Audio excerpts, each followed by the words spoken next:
Bismillahirrahmanirrahim. Assalamualaikum warahmatullahi wabarakatuh. Perkenalkan, nama saya Farel Ufa dari kelas 3A dengan NIM 66702902408. Di sini saya akan menjelaskan terkait materi esai yang sudah saya buat untuk UTS Pendidikan Anti Korupsi, di mana dengan judul "Mengapa Upaya Pemberantasan Korupsi di Indonesia Tidak Berkelanjutan dan Strategi Anti Korupsi yang Efektif serta Berkeadilan Sosial Guna Menumpas Praktik Korupsi di Indonesia ini terkhususnya." Yang pertama kita langsung masuk ke slide kedua, yakni pendahuluan, dimana yang pertama itu adalah latar belakang. Saya mengambil latar belakang untuk pembuatan esai tersebut, yakni korupsi merusak kepercayaan publik, menciptakan ketimpangan ekonomi, dan menghambat keadilan sosial. Dimana yang udah kita ketahui kalau koruptor itu bakal hilang kepercayaannya di mata publik ataupun di mata masyarakat, dan menciptakan ketimpangan sosial antara masyarakat dengan pejabat-pejabat atau elit publik yang sedang menjabat karena adanya praktik korupsi ini. Dan juga yang kedua ada upaya pemberantasan korupsi sudah dilakukan sejak reformasi pembentukan KPK pada tahun 2002, UU Tipikor, dan reformasi birokrasi. Namun hasilnya belum memuaskan, di mana Indonesia itu masih indikasi korupsinya IPK Indonesia tahun 2024 itu hanya 34/100 dari, berarti peringkat ke 115 dari 180 negara, di mana itu sangat kecil, hampir peringkat paling bawah pada peringkat negara-negara di dunia. Maka dari itu latar belakang saya mengambil untuk membuat esai ini adalah walaupun UU Tipikor sudah dibuat sejak 2002, namun hasilnya sampai sekarang pun masih abu-abu, masih belum terlihat. Rumusan yang saya pakai adalah rumusan masalahnya. Yang pertama, mengapa upaya pemberantasan korupsi Indonesia tidak berkelanjutan, dan yang kedua, bagaimana strategi anti korupsi yang efektif dan berkeadilan sosial dapat dirancang. Kita lanjut ke slide kedua, yaitu adalah tinjauan pustaka, di mana di sini saya akan mengambil atau menjelaskan terkait akar sejarah korupsi yang sudah berada di Indonesia dari zaman prakolonial. Yang kita ketahui dari zaman prakolonial itu banyak catatan dari Badah Tanah Jawi dan negara Kertagama, di mana adanya pemerasan dan juga pungutan liar terhadap masyarakat oleh raja-raja setempat, dan juga diperkuat pada era kolonial, di mana ada kultur stalsel yang ditanam paksa. Terus juga pada masa Orde Baru, kita ketahui itu masih awal dari kemerdekaan Indonesia, di mana masih stabilitas politik masih dinamis, masih goncang, dan belum ada lembaga-lembaga pengawas pengawas korupsi. Maka dari itu korupsi semakin meningkat di masa-masa Orde Baru, Orde Lama, maaf. Dan kita lanjut ke masa Orde Baru, di mana di bawah pimpinan Soeharto itu pimpinan terpusat, di mana tidak ada badan pengawas ataupun pengawas korupsi ataupun pengawas keuangan terkait menindaklanjuti kasus korupsi. Oleh karena itu pemimpin bebas mengambil ataupun mempraktikkan korupsi di negara Indonesia. Dan juga namun ada cercah cahaya dari tahun 2002, di mana banyaknya setelah Orde Baru, karena banyaknya badan-badan atau lembaga-lembaga yang dibuat guna menangani kasus korupsi. Mungkin yang kalau kita kenal sekarang adalah salah satunya adalah KPK, Ombudsman, terus juga ada Badan Pengawas Keuangan, di mana itu gunanya untuk memberantas korupsi gitu. Terus di slide selanjutnya, jenis dan pola korupsi. Yang pertama itu ada penyuapan, di mana dari data yang saya cari itu dari tahun 2003, dari total 597 kasus korupsi yang ditangani, sekitar 65% adalah kasus penyuapan, dan 20% terkait adalah barang dan jasa, dan 10%-nya adalah menyangkut penyalahgunaan anggaran gitu teman-teman. Terus juga pola patronase dan politik uang memperkuat budaya korupsi, di mana kalau kita tahu sekarang banyaknya politik uang, apalagi maraknya itu pada zaman pemilu ataupun pada era pemilu, di mana banyak praktik politik uang terjadi guna mempertahankan atau melanjutkan estafet kepemimpinan. Itu juga menyebabkan tindakan korupsi. Terus juga ada teori pendukung, di mana dari teori Institutionalism North 1990, hukum tanpa perubahan budaya tidak efektif. Terus juga yang kedua ada Principal Agent Theory, dari Kitgard 1988, lemahnya kontrol publik mendorong korupsi, di mana masyarakat itu masih kurang aware terhadap tindak pidana korupsi. Jadi malah dibiarkan. Contohnya aja di Indonesia pada zaman pemilu, masih banyak masyarakat di Indonesia yang menerima suap atau politik uang terkait pemilu tersebut gitu. Oke, kita lanjut ke pembahasan atau ke slide 3 yang di pembahasan. Di sini akan membahas penyebab utama terjadinya tindak pidana korupsi yang susah atau sulit ditangani di Indonesia. Pertama ada lemahnya kontestasi politik dan reformasi kelembagaan, di mana kontestasi politik di Indonesia itu sekarang lebih terhadap ke money politik, di mana calon yang memiliki uang yang lebih banyak itu akan mendapat atau kan menjadi pemenang dalam pemilu tersebut, dan juga reformasi kelembagaan. Walaupun tadi sudah kita jelaskan juga adanya UU terkait reformasi birokrasi, namun masih banyak birokrasi yang mengandalkan penyuapan ataupun penyalahgunaan kewenangan terhadap suatu aparatur sipil negara maupun pejabat-pejabat di birokrasi tersebut. Dan juga adanya revisi UU KPK 2019 yang melemahkan independensi lembaga anti korupsi, di mana pada UU KPK 2019 itu lembaga-lembaga anti korupsi seperti Ombudsman, terus KPK itu dilemahkan terkait wewenangnya terkait penanganan kasus korupsi gitu. Terus juga kita akan membahas juga terkait perspektif multidimensional, di mana yang pertama itu kita membahas dari dimensi politik, di mana biaya politik tinggi, pendanaan partai tidak transparan. Karena kita ketahui juga di Indonesia itu politik money sudah berlangsung lama, dan itu ada menjadi budaya di Indonesia. Oleh karena itu maka susah sekali menghilangkan penyebab korupsi terkait ya salah satunya adalah money politik, di mana pendanaan partai atau pendanaan sebuah calon untuk naik ke pimpinan ataupun pada pimpinan presiden maupun daerah itu harus memiliki uang.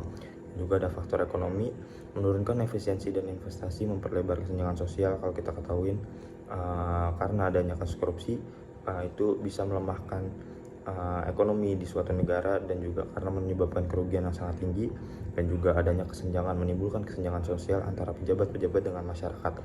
Yang ketiga, kita akan membahas hukum, di mana penegakan hukum tebang pilih, di mana kalau kita tahu hukum sekarang tumpul ke atas tapi tajam ke bawah, di mana orang-orang bawah itu contohnya aja kita bisa lihat dari kasus-kasus mungkin hanya orang yang maling motor ataupun maling hal-hal kecil itu dapat ditindak pidana sampai ditindak pidana terkait masuknya jeruji besi atau ke penjara bertahun-tahun. Namun apa daya dengan pelaku-pelaku tindak pidana korupsi yang kalau kita ketahui itu jumlah kerugian dari korupsi itu lebih besar dibandingkan kasus-kasus pencurian ataupun kasus-kasus tindak pidana yang lebih ringan. Tapi pada hakikatnya di Indonesia, realitasnya di Indonesia itu malah yang koruptor itu mendapatkan hukuman yang kurang setimpal. Dan juga ada sosial budaya, di mana budaya patronisme dan nepotisme. Kalau kita ketahui juga tadi mungkin ini menyinggung juga di poin pertama, di mana praktik patron klien di Indonesia itu sudah marak, apalagi pada ajang pemilu, di mana patron klien itu sangat terlihat melalui politik uang dan juga nepotisme terkait pemilihan ASN. Banyak birokrasi yang mengandalkan orang dalam untuk sebuah perekrutan ASN, dan itu akan berdampak panjang karena ketidakkonsistenan ataupun memiliki skill terkait ASN yang dipilih melalui jalur orang dalam, tidak adanya kompeten di bidangnya gitu. Yang terakhir ada etika pemerintahan, krisis moral dan lemahnya tanggung jawab publik. Sekarang yang poin terakhir ini balik lagi kepada pejabat atau pemerintahannya, di mana pemimpin pemerintah itu tidak memiliki moral, ataupun pejabat itu tidak memiliki moral kepemimpinan, di mana kalau orang yang memiliki moral kepemimpinan pasti akan memikirkan rakyat banyak terkait kepemimpinannya. Namun realitas di Indonesia pada saat ini mereka lebih mementingkan diri sendiri terkait daripada masyarakat luas gitu. Oke, kita lanjut ke slide terakhir. Ini adalah kesimpulan, di mana pada kesimpulan ini yang bisa kita tarik dari penjelasan saya tadi, saya simpulkan yang pertama itu korupsi di Indonesia itu bersifat sistemik dan multidimensional, di mana korupsi di Indonesia itu karena adanya kelemahan dari sistem terkait aturan-aturan yang mengatur terkait tindak pidana korupsi dan juga multidimensional yang tadi sudah jelaskan terkait ekonomi, politik, terus budaya maupun hukumnya, dimana itu adalah menjadi faktor-faktor maraknya korupsi dan susahnya terkait untuk mencegah ataupun menghilangkan korupsi dari Indonesia tersebut. Yang kedua adalah upaya pemberantasan tidak berkelanjutan karena hanya reaktif bukan sistemik, dimana kalau kita tahu biasanya hanya beberapa saat terkait pemberantasan kasus korupsi. Misalnya kemarin kita tahu adanya Pertamina, pemberantasan korupsi di BUMN yaitu Pertamina yang sangat fantastis terkait kasus korupsinya. Namun itu hanya beberapa saat saja trendingnya. Nah, hingga sekarang kemana kasus Pertamina itu sudah termakan oleh isu-isu yang baru, walaupun kalau kita tahu itu adalah kasus korupsi yang lumayan kontroversial dan juga sangat merugikan negara. Dan di poin keduanya ada strategi anti korupsi. Mungkin di sini saya menyarankan yaitu strategi integritas nasional atau disingkat dengan SIN. Apa sih komponen dari sini itu? Yang pertama ada politik bersih, pendanaan partai transparan dan audit publik, di mana pada saat pemilu partai itu di pendanaannya itu lebih transparan agar tidak mencegah adanya politik uang, di mana politik uang ini akan menjadi cikal bakal nanti terkait tindak pidana korupsi yang akan dilakukan oleh pejabat-pejabat publik dari partai tersebut. Dan juga ada birokrasi akuntabel.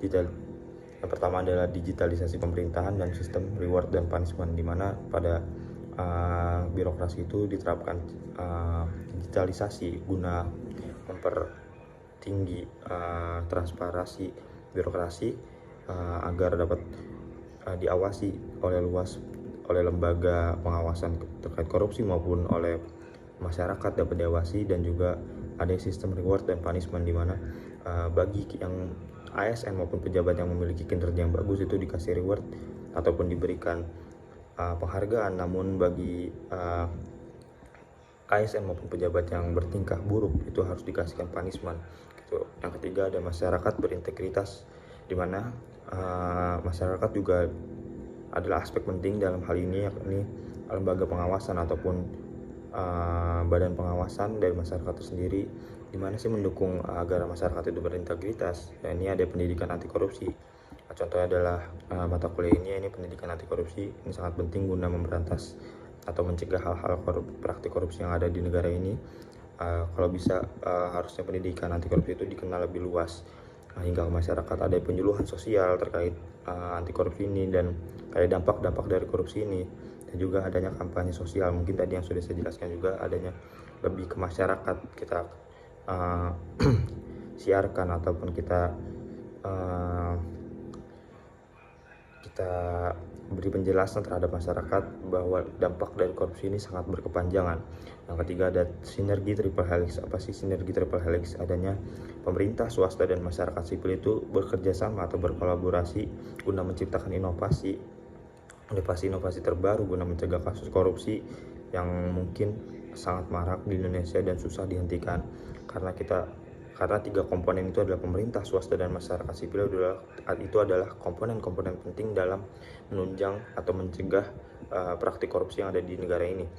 Dan juga ada yang terakhir Pancasila, di mana Pancasila itu harusnya dijadikan fondasi moral dan etika nasihat terkait pejabat publik maupun aparatur sipil negara guna menjalankan pemerintahannya agar dapat menunjang ataupun dapat memiliki jiwa keadilan sosial bagi seluruh rakyat Indonesia, agar tidak adanya hak ataupun keinginan untuk memperkaya ataupun kepentingan diri sendiri gitu. Tujuan terakhir ada yang mewujudkan pemerintahan yang bersih dan adil dan berpihak pada kesejahteraan rakyat. Mungkin itu tadi kenapa Pancasila itu harus didukung menjadi basic manner ataupun basic moral bagi para pejabat ataupun ASN, guna pejabat dan ASN itu memiliki moral yang tinggi dalam menjalankan kepemimpinan di negeri ataupun negara Indonesia ini. Mungkin cukup sekian presentasi ataupun penjelasan yang saya buat. Mungkin ini masih belum terlalu rinci karena saya berusaha menjelaskan sepadat ataupun sejelas, padat dan sejelas mungkin yang bisa. Terima kasih. Assalamualaikum warahmatullahi wabarakatuh.